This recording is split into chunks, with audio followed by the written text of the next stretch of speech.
चलिए सलाम मसनून तमाम साथियों को। और एक बार फिर मैं हाजिर हुआ हूँ एक क्लास लेकर के। और ये आज का क्लास हमारा मिर्ज़ा गालिब साहब से मुताल्लिक़ ही रहेगा। अगर इनकी बात करें हम लोग तो आज का हमारा ये आई थिंक दूसरा या तीसरा क्लास होना चाहिए मिर्ज़ा गालिब से मुताल्लिक़। और ऐसे गज़ल की हम लोग बात कर लें तो ये हमारा नवा लेक्चर है जो आपके सामने प्रेजेंट करना चाह रहा हूँ। आप सबसे पहले ये बता दूँ कि आप लोग खैर वाफियत से हो। तमाम साथियों को, तमाम अपने अहबाब को खैर मक़दम कहना चाहता हूँ, खुश आमदीद कहना चाहता हूँ। और आप लोगों का मैं मशकूर व ममनून है इस बात को लेकर के अल्हम्दुलिल्लाह आप लोग इस क्लास को तरजीह देते हैं। इस क्लास से जो कुछ भी आप लोगों को सीखने के लिए मिलता है, उम्मीद करता हूँ कि इंशाअल्लाह एग्ज़ाम के पॉइंट ऑफ व्यू से आपके लिए बहुत ज़्यादा कारगर हो, बहुत ज़्यादा बेनिफिशियल हो, ताकि जो भी आप टारगेट करें उसको अच्छी तरह से और आसानी से अचीवमेंट कर लें। सबसे पहले आप लोग ये बता दो कि आवाज़ वगैरह कैसा है, आप तक आवाज़ पहुँच रही है, साउंड वगैरह ठीक ठाक है, सारी चीज़ें अगर क्लियर है तो फिर हम लोग चलते हैं आगे का क्लास देखते हैं आज का, जो कि हमारा class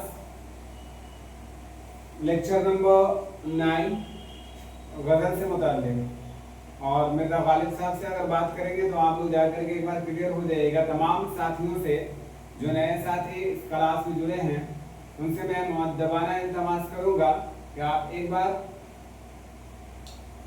MS Urdu academy class के चैनल पे जाएंगे, वहाँ पे सारे के सारे प्लेलिस्ट बना करके वीडियो ऑलरेडी डाला हुआ है। आपको किसी तरह का खा उर्दू कवायद से मुताल्लिक़ हो, उर्दू अदब से मुताल्लिक़ हो, सारे वीडियोस आपको मिल जाएंगे। ख़ास करके UGC नेट वाले और झारखंड एलिजिबिलिटी टेस्ट वाले अगर जो बच्चे फॉर्म डाले हैं या RPSC का भी फॉर्म आया और उसको भी अगर आपने अप्लाई किया है तो उन लोगों से मैं गुजारिश करूँगा कि प्लीज़ आप लोग क्लास को मिस ना करें, क्लास को रेगुलर बेस पे देखें। और बिहार वाले आप लोग भी बाखबर हो जाइए, आप लोग भी तैयार हो जाइए। आप लोगों के लिए भी बेट की नोटिफिकेशन आ ही रहा है, बस आने को ही है। आप कह सकते हैं कि इट्स अबाउट टू कम, बस आने को ही है। और बहरहाल जब तक ये नहीं आई है तब तक कि हम लोग वेट एंड वॉच कर सकते हैं। और उन तमाम साथियों को जो TRE4 टारगेट बना करके रखे हैं, TRE4 जिनका मकसद है वो चाहते हैं कि TRE4 में इस बार हमें भी कामयाबी मिल जाए, हम भी कामयाबी से दरकिनार हो जाए, तो डेफिनेटली आप लोग इस क्लास को देखना ना भूलें। डेफिनेटली आप क्लास को देखिए, तमाम साथियों तक के वीडियो को शेयर कीजिए। और अगर वीडियो अच्छा लगता है तो आप ज़रूर लाइक कीजिए और channel MS Urdu academy class का ज़रूर सपोर्ट करें। और सपोर्ट करने का काम आपकी जिम्मेदारी है, आप चैनल को सब्सक्राइब कर दीजिए ताकि समय पर आपको नोटिफिकेशन मुहैया हो सके। चलिए, ये हमारी तनकीदी कलमात थे जो मैंने आपके सामने में रख दिया है। जैसा कि मैं रखता हूँ, मैंने अपनी बात को रख दी। और अब चलिए, जो नए साथी हैं अगर उनको समझ में नहीं आती हो कोई बात तो आप घबराए नहीं, इंशाल्लाह आपके लिए एकदम आसान ट्रिक के साथ आसान ज़बान में सारी चीज़ों को मैंने एक्सप्लेन करने की कोशिश की है। डेफिनेटली आपको क्लास अच्छा लगेगा। और अगर क्लास अच्छा लगे तो मुझे फीडबैक ज़रूर देने की जहमत करेंगे, कमेंट करके मुझे फीडबैक ज़रूर दीजिएगा। चलिए आते हैं आज हम लोग क्लास को लेकर के UGC नेट दिसंबर 2025 गालिब के कारनामे, या फिर कह सकते हैं कि बहुत कम। याद रखिएगा एक बात कि बहुत कम कंटेंट आपके सामने दिखता होगा, लेकिन आप घबराए नहीं, इंशाल्लाह इसको हम लोग कंप्लीट करेंगे। फिर इसके बाद मतलब अभी फौरन ही इस पे और भी कुछ ये कंटेंट लेकर के आएंगे और सारी की सारी चीज़ों को अच्छी तरीके से कोशिश करूँगा एक्सप्लेन करने का। और अगर आपको कहीं वीडियो के अंदर कोई कोताही नज़र आती हो, कोई कमियाँ नज़र आती हो, कोई खामियाँ दिखती हो तो डेफिनेटली आप मुझे इन सब चीज़ों से बाखबर कर दिया कीजिए ताकि हम नेक्स्ट वीडियो में उन सब चीज़ों के अंदर सुधार लाने की कोशिश करेंगे। चलिए, UGC नेट मैंने ऑलरेडी आपके सामने रख दिया है UGC नेट, लेकिन याद रखिएगा उर्दू से मुताल्लिक जितने भी एग्जाम्स होते हैं, अदब से मुताल्लिक जितने भी सवालात बनते हैं, यूजीसी नेट का हो या फिर किसी भी स्टेट का एलिजिबिलिटी टेस्ट हो या फिर इसी तरह बिहार टीचर्स वैकेंसी की अगर बात कर लें, इन सारे एग्जाम्स के लिए आपका यही ऑलरेडी सारे कंटेंट काम करने वाले हैं। मतलब कितनी आसान बात है, एक सब्जेक्ट पे आप मेहनत कर रहे हैं, एक कंटेंट पे आप मेहनत कर रहे हैं और कई एग्जाम को आप टारगेट कर रहे हैं। चलिए देखते हैं हम लोग क्लास को।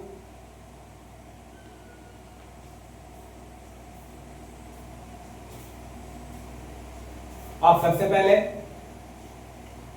ये जहमत करें या मुझे फीडबैक दे दें आप कमेंट करके मिर्जा गालिब से मुताल्लिक, वहीं से क्लास को शुरू करते हैं। अब तक तो हम लोगों ने कई सारी चीज़ों को कवर किया है, लेकिन अब वहीं से एकदम शुरू से ही हम लोग एक क्वेश्चन ले लेते हैं ताकि आप लोग उसका आंसर करें और उसके बाद इंशाल्लाह हम लोग ये अपने असल मकसद की तरफ रुजू करेंगे।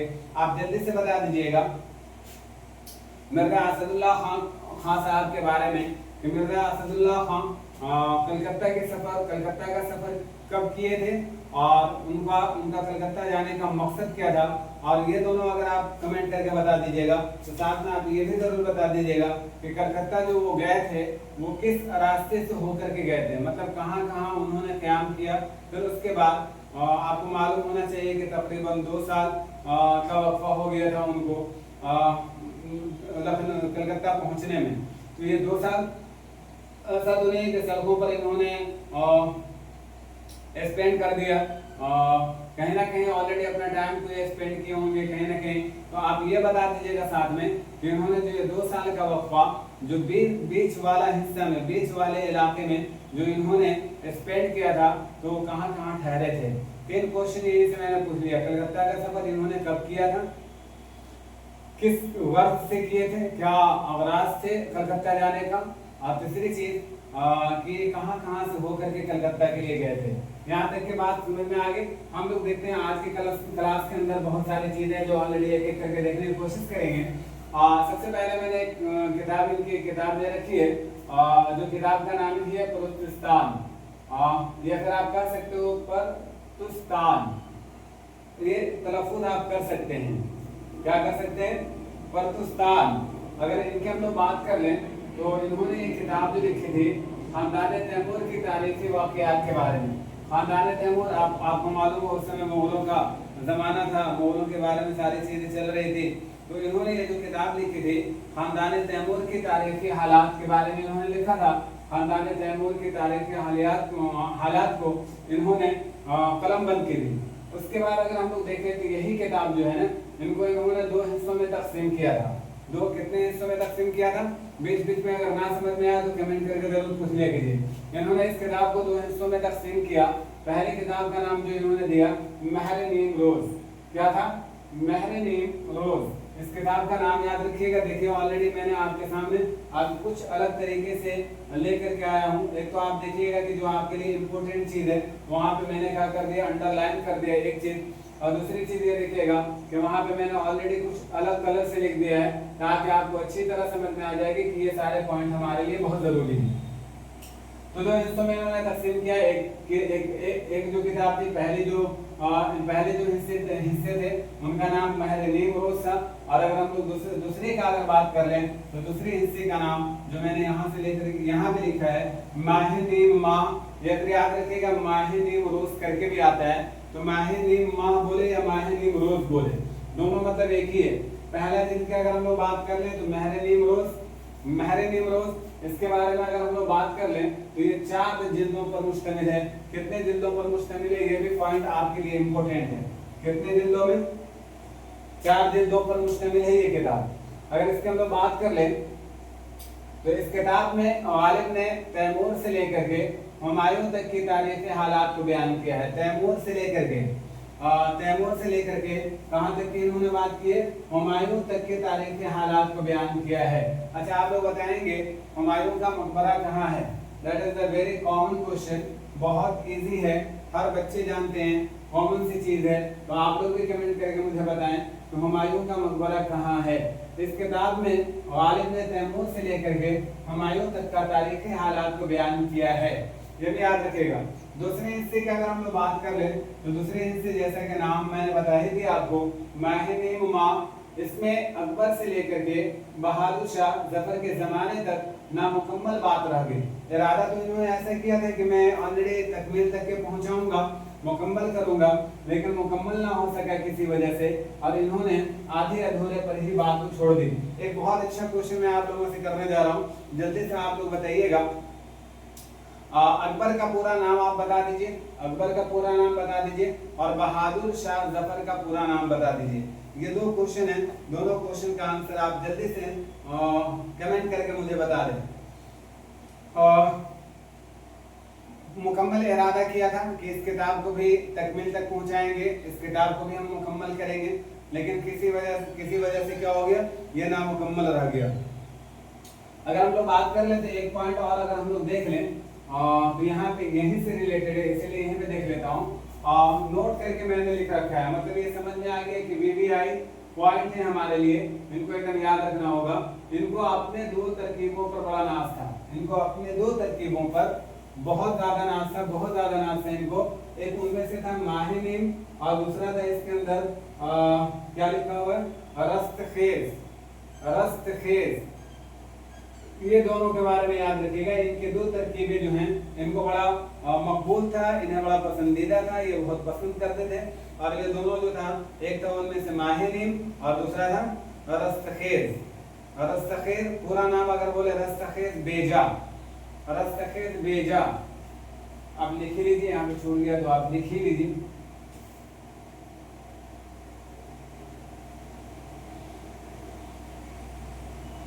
रस्तखेज बेजा। माहे, देखो एक बात याद रखिएगा, माहे निमरोज और महरे निमरोज, देखा ऑलरेडी आपने देखा है ना, यहाँ पे मैंने बताया था कि आप लोगों को महरे निमरोज जो इनको बलूचिस्तान को जो इन्होंने तकसीम किया था, तो दो हिस्सों में, एक महरे निमरोज और दूसरा माहे निमरोज। महरे निमरोज को इन्होंने इन्होंने क्या मतलब 4 जिल्दों पर ये मुश्तमिल किताब है।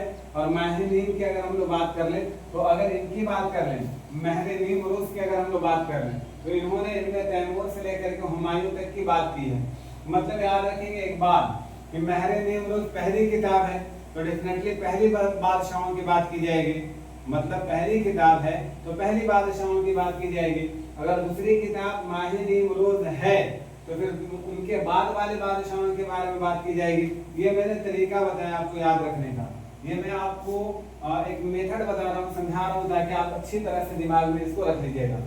इसी तरह अगर हम लोग बात कर ले इसके बाद काते बुरहान एक किताब है, काते बुरहान, जो सन 1862 में काते बुरहान किताब ने, बस ये ध्यान में रखिएगा कि एक लोगत है, ये एक लोगत है। और वो किसकी लोगत थी, जिसकी इस्लाह करके इन्होंने उनके गलतियों को दुरुस्त करके इन्होंने काते बुरहान के नाम से शाये किया सन 1862 में। ये डेट याद रखिएगा, सन 1862 में, सन 1862 में डेट हमको याद रखना है। काते बुरहान सन 1862 में मोहम्मद हुसैन तबरेज़ी, मोहम्मद हुसैन तबरेज़ी की फारसी लोगत थी, जिन्हें बुरहान काते के नाम से जाना जाता था। मतलब ये समझ लीजिए कि बुरहान काते और काते बुरहान, मतलब ये कह सकते हैं कि वर्ड को उलट फेर कर दिया गया है। बुरहान काते फारसी की लोगत थी, इनके थे मोहम्मद हुसैन तबरेज़ी साहब, मोहम्मद हुसैन तबरेज़ी साहब थे। इनके अंदर इन्होंने इनकी गलतियों का इस्लाह किया। इस लोगत के अंदर बहुत सारी गलतियां थी, तो उन्होंने इस गलती को बहुत ज्यादा सुधार किया, इसके अंदर बदलाव किया, और रद्दो बदल करने के बाद इस किताब का नाम इन्होंने काते बुरहान से सन 1862 में क्या कर दिया, शाये किया। ये भी याद रखिएगा। लेकिन इतने पे ही हद नहीं हुई भाई, आगे चल करके और भी बात जो पॉइंटेड है हमारे लिए, इसको समझिएगा। बुरहान काते में पाई जाने वाली गलतियों की निशानदेही और उसकी इस्लाह के बाद गालिब ने इसका नाम काते बुरहान रखा, और ये किताब सन 1862 में अभी आपने देखा। काते बुरहान के बारे में अगर बात कर लें, तो काते बुरहान इन्होंने ऑलरेडी बुरहान काते की गलतियों का इस्लाह करके इस नाम से इन्होंने शाये किया। तो ये याद रखिएगा, इस लोगत के जवाब में, मतलब इस किताब, इस तसनीफ के जवाब में कई सारे रिसाले लिखे गए, अब लोग भाई बहुत सारे लोग जागरूक हो गए, एक्टिवनेस आ गई उनके अंदर, और इन्होंने भी इनके अंदर गलतियों को सुधारने के चक्कर में लग गए, और उन्होंने बहुत सारे रिसाले शाये हुए इसकी ये से रिलेटेड, जैसे मुहर्रक काते, काते काते, इस तरह के नाम हैं। आपसे ये क्वेश्चन पूछा जा सकता है कि काते बुरहान, सबसे पहले तो ये क्वेश्चन पूछा जा सकता है कि बुरहान काते किसकी तसनीफ है। इसके जवाब में या इसकी इस्लाह के लिए कौन सी किताब लिखी गई या कौन सी किताब मिर्जा गालिब साहब ने लिखा, तो उसको उलट दीजिएगा, बुरहान काते को काते बुरहान कर दीजिएगा। मोहम्मद हुसैन तबरेज़ी साहब की किताब थी, लोगत थी, और फारसी की लोगत, ये भी याद रखिएगा फारसी की लोगत। अब उसके बाद इनके जवाब में कई सारे रिसाले शाये कर दिए गए, जो मुहर्रिक काते करके था, काते करके था, और एक किताब मुअय्यिद बुरहान, या फिर इसी तरह सातवें बुरहान, ये सारी किताबें इस लोगत के जवाब में लिखी गई। ये सारे नाम हमको याद रखना होगा, मुहर्रिक काते, काते, मुअय्यिद बुरहान और सातवें बुरहान, ये सारे के सारे पॉइंट आपके लिए हैं, आप याद रखिएगा, ध्यान में रखिएगा। अगर हम लोग इसके बाद अगर बात कर लें,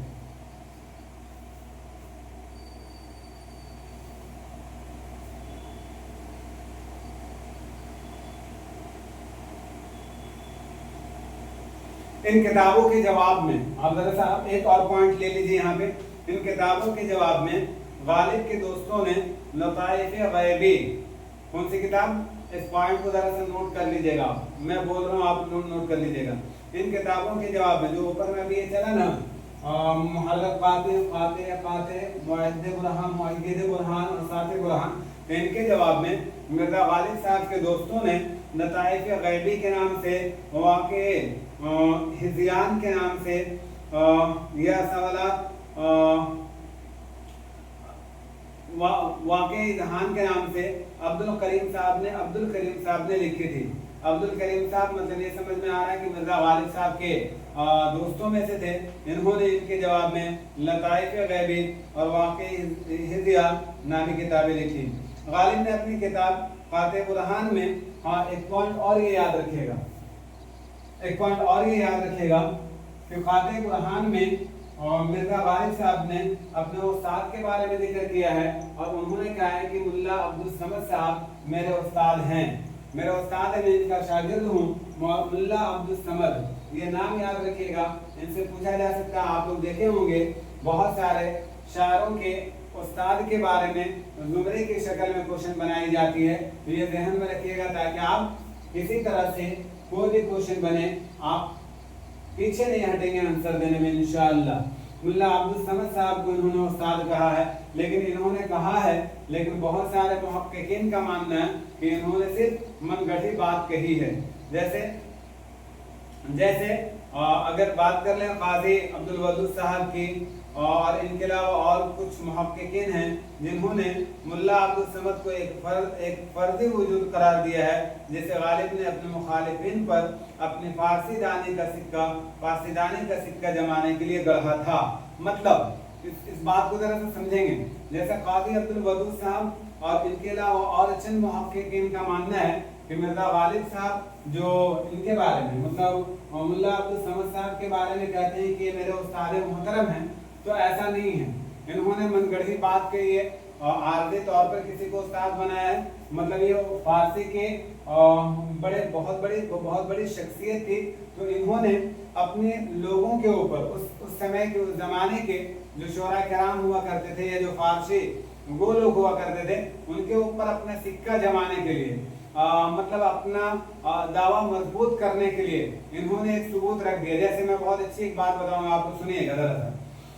जैसे हम लोग कभी ऐसा होता है कि किसी स्कूल के अंदर या किसी मदरसे के अंदर हम लोग पढ़ाने के लिए चाहते हैं, हमारे पास डिग्री भी होते हैं, एडिशनल डिग्री भी आपसे पूछता है या आपकी एक्सपीरियंस के बारे में वो पूछता है, तो आप कोशिश ये करते हो, जैसे मदरसे के स्टूडेंट की बात कर ले, वो ऐसे मदारिस का, वो ऐसे इदारे का नाम लिया करते हैं जो मतलब समाज के अंदर एक अलग पहचान रखता है, एक अलग मतलब उनकी पहचान होती है उन इदारों का। उन मदारिस का, वो नाम खा वो वहां से पढ़े या ना पढ़े, लेकिन उसका वो नाम इसलिए लेता है ताकि मैं यहाँ का नाम लूंगा तो मुझे अहमियत दी जाएगी। तो इसी तरह इन्होंने मिर्जा गालिब साहब ने इन्होंने मुल्ला अब्दुल समद साहब को अपने उस्ताद करार दिया, इसलिए करार दिया कि उस जमाने में फारसीदां का बोलबाला था, फारसीदां लोग बहुत ज्यादा थे। तो उन्होंने बोला कि भाई अपना भी तो सिक्का चलाना है ना, अपना भी बड़ा इश्किया मिजाज थे, बड़ा दिल फ्रेब थे एक तरह से कह लीजिए, और बड़ा खुश मिजाज इंसान थे। तो इन्होंने काजी अब्दुल वदूद साहब ने और कई मुहक्किकीन का मानना था कि नहीं ऐसी बात नहीं है, बल्कि इन्होंने मनगढ़ंत बात कह दी एक तरह से, और अपने उस जमाने के लोगों के सामने अपने आप को लोहा मनवाने, अपने सिक्के को जमाने के लिए इन्होंने ऐसी बात कही थी। ये बात याद रखिएगा। ऐसा क्वेश्चन बनता नहीं, बस जहन में खाली रखना है, सुनी हुई बात भी हमारे जहन में रहती है। देखिए आप सबसे पहले देखे होंगे, हम लोग बोलते हैं ना, बहुत सारे बच्चे बोलते हैं कि सर सुनने से क्या होता है। मैं आपको बता देना चाहूँगा कि सबसे ज़्यादा अगर हमारे लिए कोई चीज़ इम्पोर्टेंट है तो हमारे लिसनिंग स्किल मजबूत होनी चाहिए।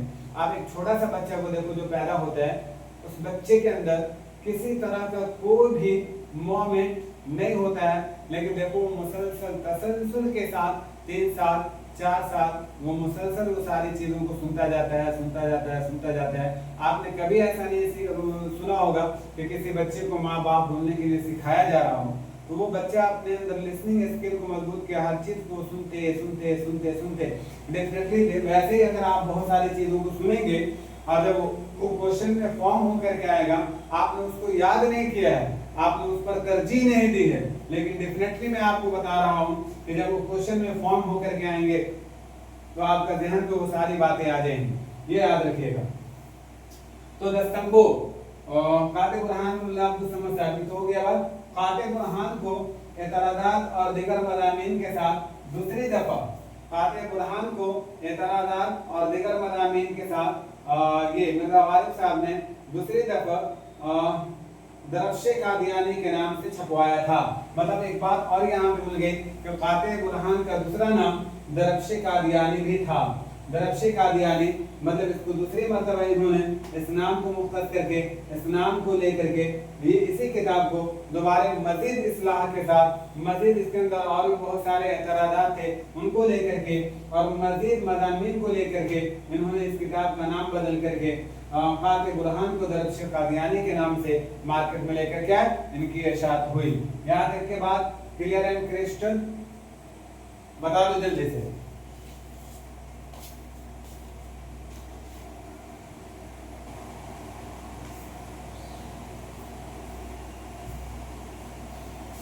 दरफ्शे कादियानी गालिब के काते बुरहान के मजीद एतराज़ात और मजीद मज़ामीन के बाद इन्होंने दूसरे नाम के साथ या दूसरे हिस्सों को एक तरह से कह सकते हैं, इन्होंने शाये किया और किस नाम से किया, दरफ्शे कादियानी। ये नाम याद रखिएगा, ये नाम याद रखिएगा, जरूरी है हमारे लिए। उसके बाद अगर हम लोग कुछ पॉइंट देखते हैं इनके बारे में, और जैसे पंजाहन नाम से कुछ ऐसा महसूस हो रहा है कि पंजाहन मतलब कुछ ना कुछ 5 चीज़ों से ही मुताल्लिक है।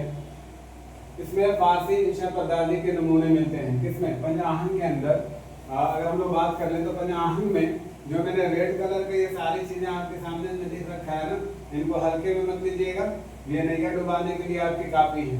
बोलते हैं कि एक ही उल्लू काफ़ी था बर्बाद गुलिस्तान करने को, हर शाख के उल्लू बैठे हैं अंजाम गुलिस्तान क्या होगा, वही वाली बात है भाई। देख लीजिए, ध्यान में रखिएगा, जितने भी मैंने रेड कलर में सारी चीज़ें पॉइंट आउट किया है, ये सारी की सारी चीज़ें आपके लिए इम्पोर्टेंट है। और उर्दू अदब से मुताल्लिक अगर हम लोग बात कर लें, मिर्ज़ा क़मीर साहब, मिर्ज़ा गालिब साहब, अल्लामा इक़बाल साहब से क्वेश्चन ना पूछे ये मुमकिन ही नहीं है, क्वेश्चन वहाँ से बनते ही बनते हैं। तो ये सारी चीज़ें ध्यान में रखिएगा। तो हम लोग बात कर लें पंजाहन, इसमें मतलब 5 हिस्सों पर मुश्तमिल है, याद रखिएगा। पंजाहन इनमें फारसी इंशा पर्दाजी के नमूने मिलते हैं। क्या मिलते हैं? इसमें 5 हिस्सों पर मुश्तमिल है, नाम से ही जाहिर हो रहा, देखने में ही लग रहा। इसमें फारसी इंशा पर्दाजी के नमूने दिए गए हैं या फारसी इंशा की पर्दाजी के नमूने मिलते हैं। उनके बाद अगर हम लोग बात कर लें कुल्लियात फारसी में अगर हम लोग बात कर लेते हैं, कुल्लियात से बहुत सारे किताब में बहुत सारी तसानीफ ये मतलब मार्केट में है, या बहुत सारे मुहक्किकीन और बहुत सारे शोरा कराम कुल्लियात करके, जैसे हर शोरा की अगर किताब की बात करें, जैसे कुल्लियात मीर, कुल्लियात गालिब, कुल्लियात वली, ऐसे करके याद रखिएगा एक चीज, कुल्लियात फारसी से अगर क्वेश्चन पूछ ले तो याद रखिएगा इनकी फारसी के कलाम सन 1835 में मैखाने आरज़ू के नाम से शाया हुआ। आपसे ये क्वेश्चन पूछ सकता है कि मैखाने आरज़ू के नाम से जो किताब शाया हुई थी उसे और किस नाम से जानते हैं? तो कुल्लियात फारसी कह सकते हैं, या फिर ये पूछ सकता है आपसे कि कुल्लियात फारसी को जो सन 1835 में शाया हुआ था उसे किस नाम से जाना जाता है? तो मैखाने आरज़ू के नाम से, मैखाने आरज़ू के नाम से जाना जाता है, शाया किया गया था। ये भी याद रखिएगा। सबद चीन इन अशारों का मजमुआ है या उन अशारों का मजमुआ है जो फारसी के कुल्लियात में शामिल ना हो सके थे, ये बात याद रखिएगा। सबद चीन इन्हीं का एक तरह से हम लोग कह सकते हैं इसका पार्ट 2 आ गया है, मतलब हिस्सा 2 आ गया है। मतलब मैखाने आरज़ू के अंदर क्या था, उनके तमाम फारसी के कलाम जो थे सन 1835 में शाया किए गए थे और इनमें से बहुत सारे अशार या बहुत सारी चीज़ें फराहम ना हो पाई थी, तो फिर उसको जब दोबारा लेकर के आया गया तो सबद चीन के नाम से इनमें अशारों का मजमुआ, उन अशारों का मजमुआ रखा गया जो फारसी के कुल्लियात में शामिल ना हो सके था, मतलब उनमें उन्हें जगह ना मिली थी, उससे पहले ही वो शाया हो चुके थे। तो सबद चीन का भी नाम याद रखिएगा। गुल राना कलकत्ता के एक मशहूर दोस्त इनके थे मौलवी सिराजुद्दीन या मौलवी सिराज अहमद के नाम से। इनकी फरमाइश पर उर्दू और फारसी दीवान का इंतखाब किया था जो सन 1828 के अंदर गुल राना के नाम से जारी हुआ था। गुल राना के नाम से जारी हुआ था, गुल राना भी याद रखिएगा। कलकत्ता के एक दोस्त मौलवी सिराज अहमद के फरमाइश पर उर्दू फारसी दीवान का इंतखाब किया था, मतलब उर्दू और फारसी का जो दीवान थे ना उनका इन्होंने इंतखाब किया था और मुंतखब करने के बाद इनको नाम दे दिया था गुल राना के नाम से। अब ये पूछा जा सकता है आपसे कि किसके कहने पर उर्दू फारसी का जो दीवान था उनको उन्होंने इंतखाब किया था? तो याद रखिएगा इन्हीं के एक मोहतरम, एक अजीज, एक प्यारे दोस्त जिनका नाम सिराज अहमद था, मौलवी सिराज अहमद, इन्हीं के फरमाइश पर। आगे देखते हैं लताइफ गैबी। देखिए एक चीज देखेंगे हम लोग यहाँ से, जरा सा कोशिश करेंगे समझने के लिए। खुतूत का या खुतूत नवेसी का इन्होंने आगाज सन 1847 और 1939 के बीच का में बताया गया है, लेकिन एक कौल के मुताबिक सन 1850 भी बताई जाती है कि सन 1850 से इन्होंने खुतूत नवेसी के अंदर मतलब इन्होंने अपना कारगुजारी शुरू कर दी थी। सन 1850 में भी बताया जाता है और सन 1847 और 1939, लेकिन ये वाला डेटा ना याद रखिएगा कलेक्टेड है, इसको ध्यान में आप रखिएगा। अगर कहीं सन 1847 और 1939 ना आकर के 50 आता है तो फिर उसको हम सही मानेंगे, दुरुस्त मानेंगे, और अगर उनके साथ 50 के साथ अगर ये चीजें आती है तो फिर इनके तरफ हमारा कदम जाना चाहिए, इन्हीं को हम तरजीह देंगे, ये ध्यान में रखिएगा। तो इनकी अगर सबसे पहले अगर हम बात कर लें खुतूत नवेसी के भी अंदर इनकी एक अलग पहचान थी, एक अलग पकड़ था। इन्होंने बहुत सारे खुतूत भी शाये किए, बहुत सारे खुतूत भी इन्होंने लिखा। अगर चंद जो हमारे एग्जाम से रिलेटेड हमारे लिए बहुत इम्पोर्टेंट है उनको अगर हम लोग बात कर लें तो उसमें एक किताब है औदे हिंदी, किताब कह लीजिए, खुतूत का मजमुआ कह लीजिए। औदे हिंदी खुतूत का पहला मजमुआ जिसमें 162 खुतूत को क्या किया गया था, शामिल किया गया था। 162 खुतूत मतलब 162, ये नंबर, ये डेटा याद रखिएगा। और इनके पहले खुतूत का नाम क्या था ये भी ध्यान में रखिएगा। पहले खुतूत का इनका नाम औदे हिंदी के नाम से शाया हुआ था। और औदे हिंदी कब शाया हुआ था तो याद रखिएगा गालिब साहब के इंतकाल से पहले। कितना दिन पहले? तो 4 माह कबल, मैंने शायद लिख रखा है आपके लिए, 4 माह कबल, हाँ 4 माह कबल इसको शाया कर दिया गया था औदे हिंदी को। और इसके अंदर अगर खुतूत की बात करें कि कितने खुतूत इसके अंदर शामिल हुए तो याद रखिएगा 162। दूसरा खुतूत उर्दू मुअल्लक, यहाँ से क्वेश्चन बनता ही बनता है भाई। उर्दू मुअल्लक करके एक रिसाला है, किसका रिसाला है अगर आप मुझे बताएंगे तो कमेंट करके मुझे जरूर बताइएगा। देखिए जब मुताला करेंगे ना, जब दिर्द मुताला करेंगे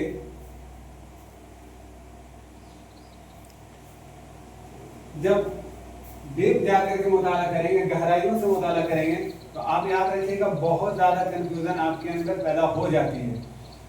जैसे मैं आपको बताऊं कि जितना इंसान अपने माइंड को क्रिएटिव बनाता है, या फिर आपने सुना होगा, जाना होगा या जानते होंगे कि जितने महान इंसान दुनिया में रहे उनकी आजमाइश उतना ही बड़ा रहा।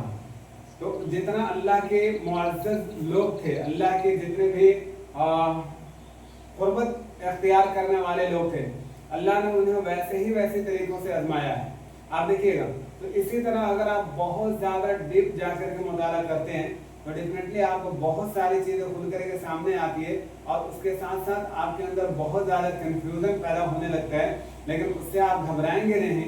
The more you learn the more you study, उतना ही ज़्यादा सीखते हैं जितना ज़्यादा आप पढ़ते हैं। तो जितना ज़्यादा आप पढ़ाई कीजिएगा उतना ही ज़्यादा आप सीखिएगा, उतना ही ज़्यादा आपके अंदर वैल्यूज, इसी तरह आपके अंदर क्या बोलता है एक्टिविटीज करने की क्षमता आपके अंदर उजागर होता है। आपका माइंड जो होता है ना वो काफ़ी क्रिएटिव हो जाता है। तो आप मुताला किया कीजिए और जल्दी से मुझे कमेंट करके बताइएगा। उर्दू मुअल्ला मिर्ज़ा गालिब साहब का खुतूत का मजमूआ था, लेकिन उर्दू मुअल्ला करके एक रिसाला भी शाया हुआ है। वो किसका रिसाला था आप जल्दी से कमेंट करके मुझे बताइएगा। जब आपको ये वीडियो हासिल हो जाए, जब ये वीडियो देख लीजिएगा तो ज़रूर कमेंट करके आप बताइएगा। तो उर्दू मुअल्ला की अगर हम लोग बात कर लें तो सर इसके अंदर याद रखिएगा 472 खुतूत थे। ये भी पॉइंट याद रखिएगा, 472। पहला में मैंने कितना बताया? पहले में मैंने बताया 162, और हिंदी के अंदर गालिब के इंतकाल से 4 माह कबल।